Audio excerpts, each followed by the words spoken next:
Dans la brousse, au cœur de l'Afrique, il y a bien quelques rares camions qui font du transport de marchandises. Mais ce n'est pas sans risque sur les pistes défoncées. Il existe une alternative à ce transport, le vélo. En effet, il passe partout. Il évite les ornières boueuses et se joue des obstacles les plus inattendus. Mais à quel prix ? Tout le monde le sait, le vélo n'avance pas seul. D'ailleurs, ce vélo n'est pas fait pour les compétitions ni pour transporter des personnes. Il sert au transport des marchandises. Et pour cela, il est solide. Leur heureux propriétaire marche à côté et pousse. Ces convoyeurs de 2 roues font un pénible trafic depuis les villages vers les marchés des grands sites urbains. Chargés d'un fardeau qui pèse jusqu'à 5 à 6 fois leur propre poids, ces hommes font 150 km en 5 à 7 jours, parfois sous des pluies diluviennes et pour un revenu dérisoire.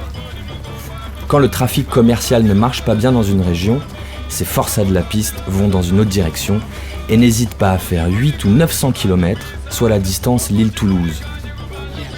Autrefois, il y avait en France les forts des Halles. Aujourd'hui, il y a encore des forts de la piste en Afrique. Cela mérite considération pour leur courage et leur détermination.